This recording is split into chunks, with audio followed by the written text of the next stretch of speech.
The morning sun streamed through the windows of the small church classroom, illuminating the curious faces of the children. Sofia couldn't contain her excitement as she set the table for lunch. "Mommy, we have a new girl in class today," she exclaimed as she lined up the utensils. "Her name is Lauren, and she's deaf. She reads lips." I thought that was so amazing. Mom smiled gently as she placed a plate of vegetables in the center of the table. "I met her mother. The family recently moved here. You know, I read recently that millions of people in the world are completely deaf." David, the youngest brother, let out a short laugh as he bit into a piece of bread. "Well, I know someone who only hears when he wants to." Sofia gave him a mocking look. "Exactly. Like you, David. You hear when we say dessert, but you seem completely deaf when we talk about cleaning the yard." "Speak for yourself," David replied with a mischievous smile. His father laughed as he filled the pitcher with water. "You know, we all have a little selective hearing sometimes, but worse than that, there is something more serious. Spiritual deafness." "Spiritual deafness?" Sophie frowned. "What does that mean?" His father took a sip of water and explained. "It means not hearing what God is saying. God calls us to trust in Jesus, but many simply ignore him. It's as if they are deaf to his words." Even Christians can fall into this habit.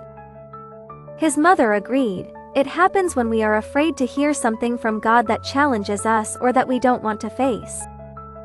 Sophie, looking thoughtful, said, "I think it's like what you said, Dad, selective hearing, but with God." "Exactly," her father replied.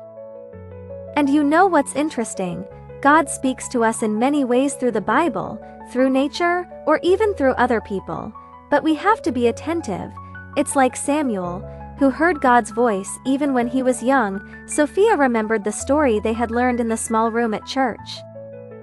Samuel heard God calling him in the silence of the night, and even though he was afraid, he obeyed. "He was very brave," she said. "Yes, he was," her father agreed, "and that's why we must keep our spiritual ears open, ready to listen and obey. God always has something important to tell us." At that moment, as the family joined in prayer before lunch, Sofia thought of Lauren, who could not hear the sounds around her, but had something that many seemed to lose a special attention to: understanding and connecting with the world.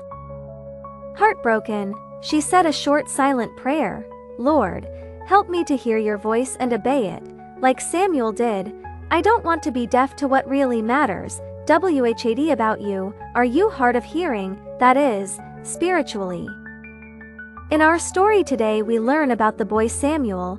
He did not have selective hearing. The message God told him to give to Eli was not a happy one, but Samuel obeyed anyway and delivered it. Like Samuel, always be ready to listen to the Lord and obey him.